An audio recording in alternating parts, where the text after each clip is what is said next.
رسول الكريم بسم الله الرحمن الرحيم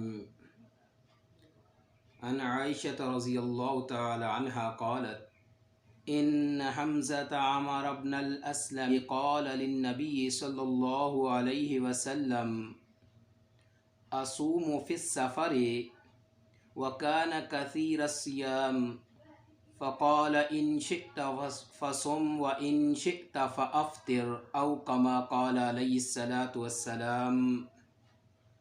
رب اشرح لي صدري ويسر لي أمري واحلل عقدة من لساني يفقهوا قولي۔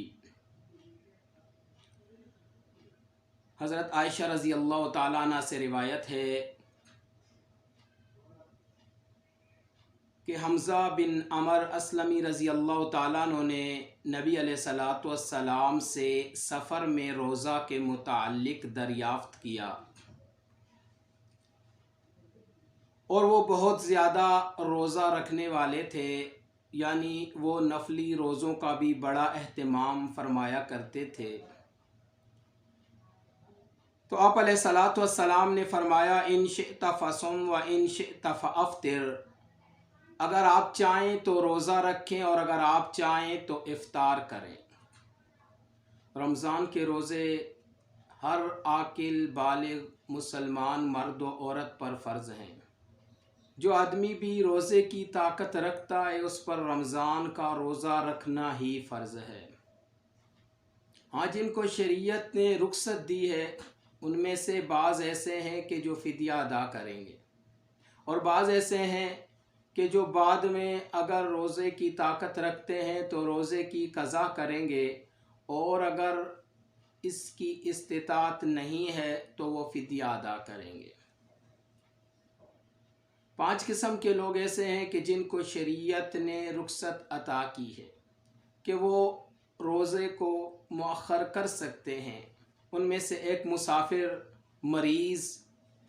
اسی طرح انتہائی بوڑھے لوگ جو روزے کی طاقت نہیں رکھتے، حاملہ اور بچوں کو دودھ پلانے والی، ان لوگوں کے لیے شریعت نے رخصت دی ہے۔ اس حدیث مبارکہ میں مسافر ہی کا ذکر فرمایا گیا کہ جب حمزہ بن عمر رضی اللہ تعالیٰ عنہ نے نبی علیہ الصلاۃ والسلام سے حالت سفر میں روزے کے متعلق دریافت کیا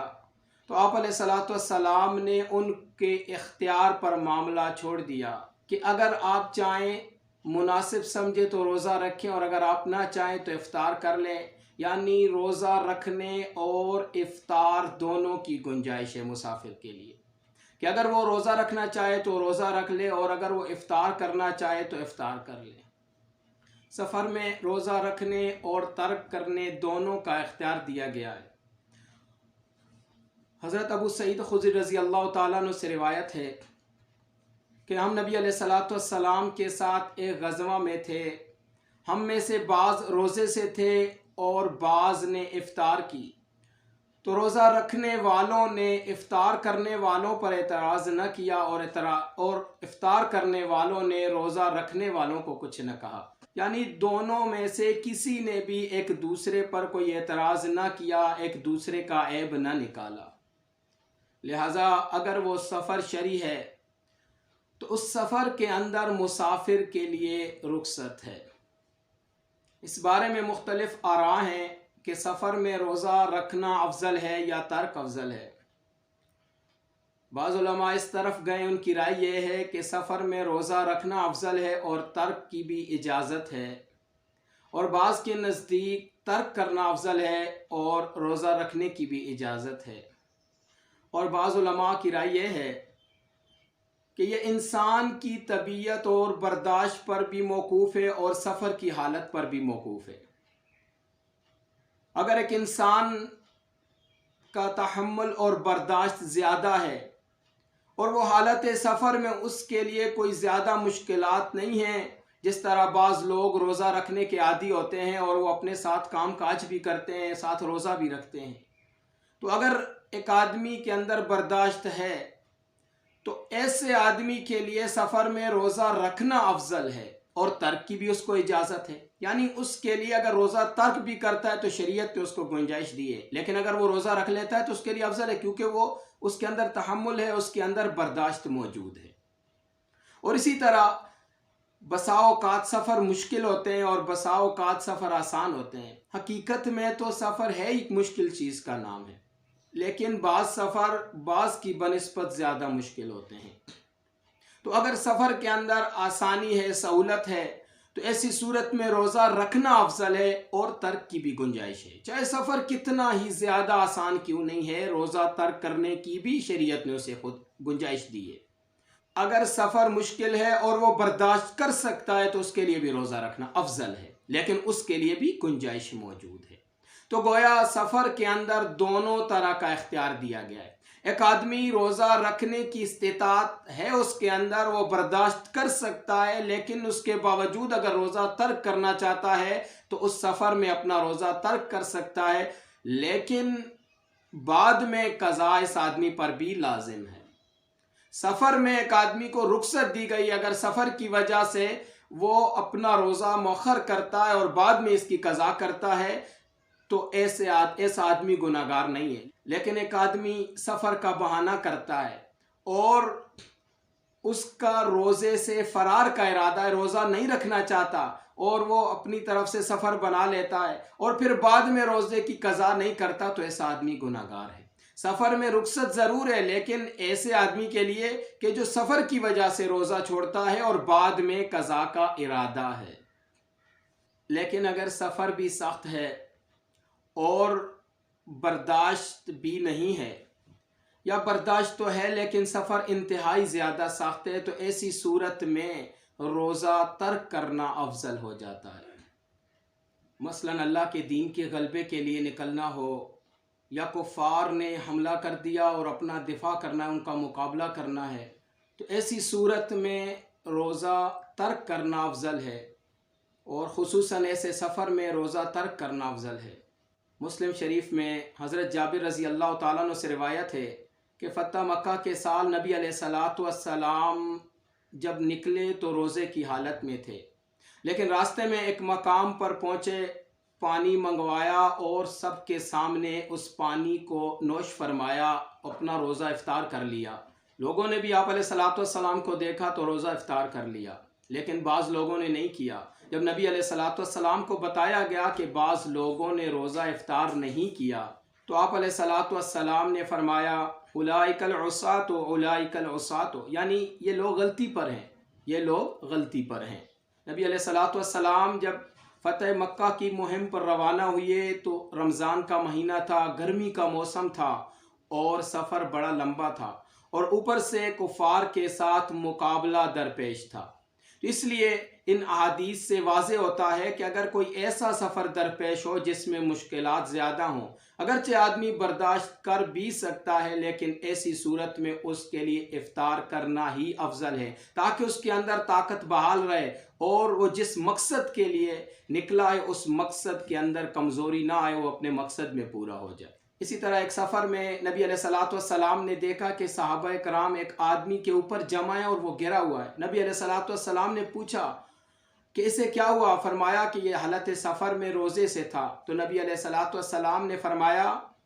کہ یہ کوئی نیکی نہیں ہے، یعنی سفر کے اندر اگر ایک آدمی مشکلات ہیں اور برداشت نہیں کر سکتا تو اپنے آپ کو تکلیف دینا کوئی نیکی نہیں ہے، بلکہ اس کے لیے جب شریعت نے رخصت دی ہے تو وہ رخصت پر عمل کرے۔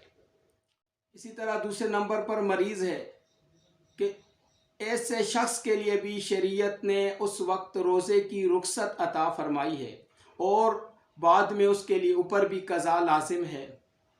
اب مریض ایسا ہے کہ جیسے کوئی ماہر حکیم یا ڈاکٹر نے کہہ دیا ہے کہ تیرے لیے روزہ رکھنا باعث نقصان ہے، تو روزے نہ رکھ، یا وہ روزہ رکھ تو سکتا ہے، روزے کو برداشت تو کر سکتا ہے، لیکن اس نے دوائی لینی ہے، علاج کروانا ہے جس کی وجہ سے اس کا روزہ متاثر ہوتا ہے، تو ایسی صورت میں اس کے لیے بھی شریعت نے گنجائش دی ہے، لہٰذا ایسا آدمی فی الوقت روزے ترک کر لے اور بعد میں وہ روزے رکھ لے۔ اور اگر وہ ایسا مریض ہے کہ جس کے ٹھیک ہونے کا یقین نہیں ہے، کیونکہ بعض مرض ایسی ہوتی ہیں کہ انسان کی آخری عمر تک وہ ختم نہیں ہوتی، تو اگر ایسا مریض ہے تو ایسے آدمی کے لیے پھر شریعت نے دوسرا راستہ کھول دیا ہے کہ اگر وہ قضا کے اوپر بھی قادر نہیں ہے تو وہ بعد میں اس روزے کا فدیہ ادا کر دے گا۔ لیکن اگر ایک آدمی نے روزے کا فدیہ ادا کر دیا اور بعد میں اس کی مرض سے اس نے چھٹکارا حاصل کر لیا، وہ صحت یاب ہو گیا، تو پھر بھی اس کے اوپر اپنے روزے کی قضا لازم ہے۔ ہاں، اگر اپنی زندگی کے آخر تک اس کی مرض برقرار ہے یا ڈاکٹر نے کہہ دیا یا مرض ہی ایسا ہے کہ جو ختم نہیں ہونے والا، تو ایسی صورت میں وہ اپنے روزوں کے بدلے میں فدیہ ادا کر دے گا۔ تو ایسے آدمی، ایسے مریض کو شریعت نے رخصت عطا فرمائی ہے، لہٰذا ایسے آدمی کو رخصت پر عمل کرنا چاہیے اور اپنے آپ کو تکلیف نہ دے۔ یعنی بعض لوگ ایسے ہوتے ہیں کہ باوجود تکلیف کے، مرض کے بڑھنے کا خطرہ ہے یا خود اس کی موت کا خطرہ ہے، اس کے باوجود بھی وہ جان بوجھ کر روزہ رکھ لیتے ہیں۔ مثال کے طور پر ایک آدمی گردے کا مریض ہے یا گردے کا آپریشن ہو چکا ہے، تو اب ایسی صورت میں اس کو ڈاکٹر نے کہا کہ آپ نے پانی پینا ہے، آپ نے دوائی لینی ہے، آپ دوائی نہیں چھوڑ سکتے کہ اس کا مسئلہ بہت زیادہ بڑھ چکا ہے۔ اب اگر وہ جان بوجھ کر روزے رکھتا ہے تو ایسے آدمی کے بارے میں ہی جس طرح پہلے حدیث میں بتلا دیا کہ نبی علیہ الصلوۃ نے فرمایا یہ کوئی نیکی نہیں ہے، کہ جہاں پر آپ روزہ رکھنے کی طاقت نہیں رکھتے